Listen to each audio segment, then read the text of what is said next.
nome é Elisandra Cordeiro Diniz, eu sou a fundadora do Instituto Kinesis e se você veio parar nesse canal e não sabe por quê, antes de assistir esse vídeo, está aqui na descrição do nosso vídeo, o nosso canal no Spotify, vai lá e escuta. Depois de ouvir lá o conto, volta para cá, porque aqui nós ampliamos o conteúdo da saga de cada capítulo, sob a luz da terapia integrativa e a sabedoria dos fundamentos do ser. Capítulo 3 hoje, as memórias e o essencial. Vamos lá? Bom, esse conto ele é dividido em 3 tempos bem marcados e ele traz importantes reflexões, coisas que no dia a dia passam ao largo e nós não compreendemos a importância. Quem está falando nesse conto é a Elinor, uma das protagonistas do trabalho.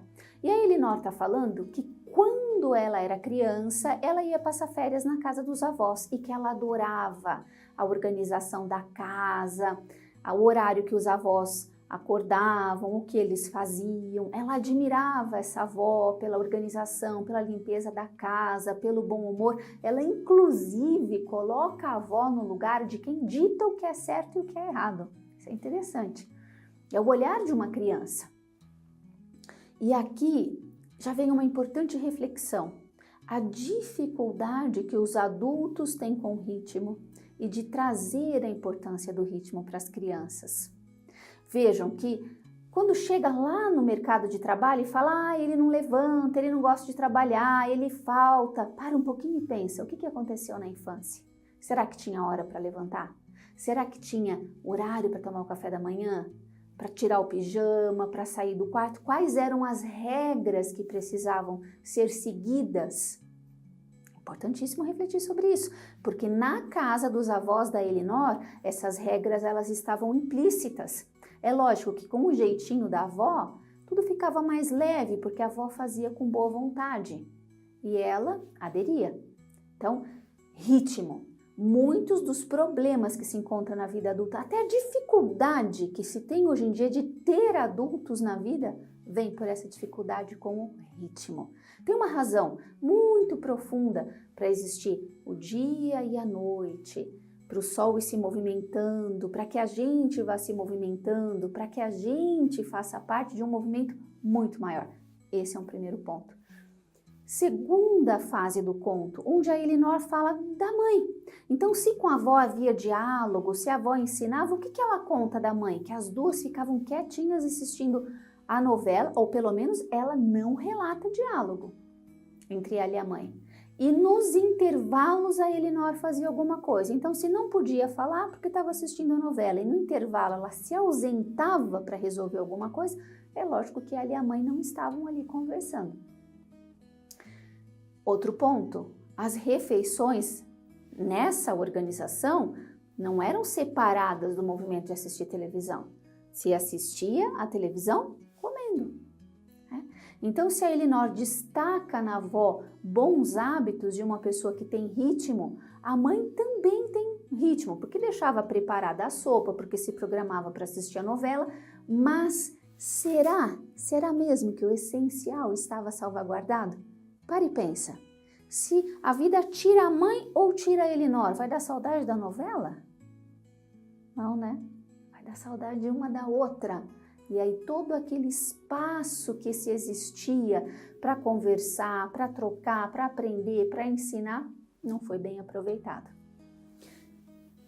No terceiro e último bloco, são vários assuntos muito interessantes. Primeiro, a liberdade que a Elinor, depois já mãe, fala do filho dela, do Roger. Então, ela fala que ele não ficava de castigo. E aqui entra um conceito fundamental para a vida, para o bem viver, liberdade. O que a maior parte dos adultos pensam que é liberdade é fazer o que quer na hora que quer. Mas isso é um grande aprisionamento. Por quê? Ser livre é ter a força de se submeter ao que é necessário, aquilo que é preciso fazer para alcançar um objetivo. Exige uma grande força interna, uma elasticidade interna nessa submissão, nessa rendição à realidade, ao sistema, para de fato pertencer, de fato se importar. Então, aqui já fica essa reflexão.